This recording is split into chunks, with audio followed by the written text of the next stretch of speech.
let's talk a little bit about the difference in funding, or what we can know about how these groups are funded. The NRA, Everytown, Giffords, Brady.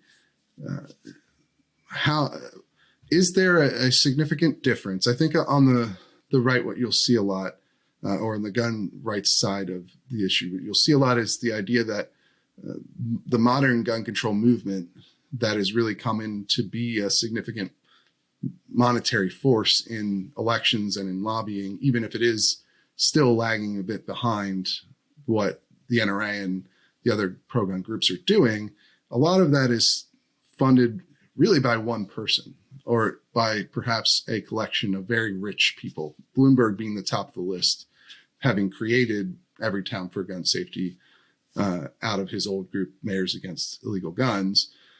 And, is that true? Is that, can we even know that really completely how well, what insights do we have into how these groups are funded?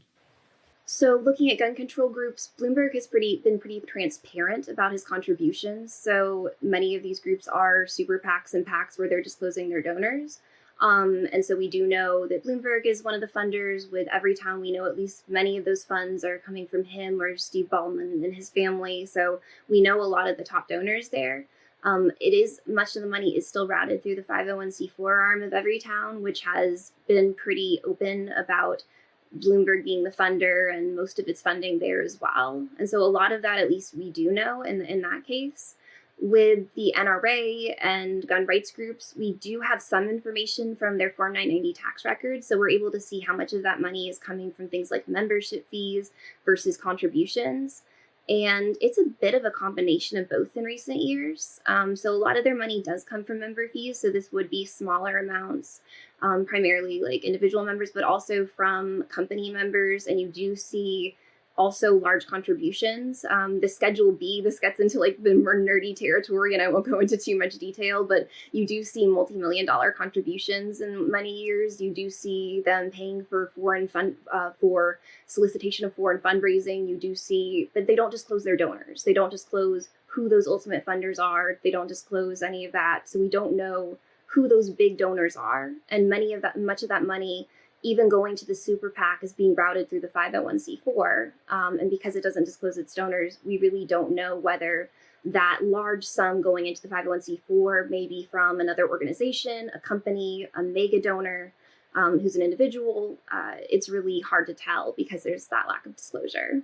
Okay. But so it is fair to say, though, that the NRA's funding comes in large part from individual donors through membership dues, right? Yes, there's a lot of it from membership dues. But there's obviously also still some big dollar donations as well. Yes, it's a combination of both. Whereas on the Everytown side, it seems like it's mostly big dollar donations funding that operation. Yes, they don't have membership fees the same way. Mm-hmm. You mostly have those large donors. I mean, you can look at, obviously the PACs are a little bit more transparent because, or some of the super PAC funding can be a little more, you can at least tell who's donating. Now, like as you described there, you can get a transfer of funds from the C4, which doesn't disclose donors, into the super PAC. And so you can't know exactly who's gave that money or what it was made up of. But for instance, the Everytown super PAC does show that about half that money, I think about $5 million, came from one person out of their 11 million, which was, I believe her name is Connie Ballmer, who is the wife of, I believe is the wife of Steve Ballmer, who's the former Microsoft CEO, and he owns the Clippers, and he's extremely rich, of course, similar area of wealth as Michael Bloomberg. And then about another half of the funding, most of the rest of the funding from that group comes from that transfer from the C4, which we believe comes mostly from Michael Bloomberg, but we don't know that for sure, right? We know some of it. I mean, it's hard to know anything for sure at this point, unless you've got, of course, the disclosures under the penalty of perjury. But they have been very transparent through Bloomberg Philanthropies about the grants that they've made. And so they have made announcements when they give the funding. So we know. So that's how we know. We don't know from the 990 filing or IRA or FEC documents, because those are not required to be disclosed. But we know some of this funding because Bloomberg himself and his group, the groups that he funds, talk about giving out grants to everyone. That's correct. Yes. So they've made Okay. announcements and made that information available through things like annual reports, press releases, that type of thing. Mm-hmm. Okay. Is it fair to say that there's a difference between how these two sides are funded? That's a common talking point. Do you think it's accurate? I think so, yes.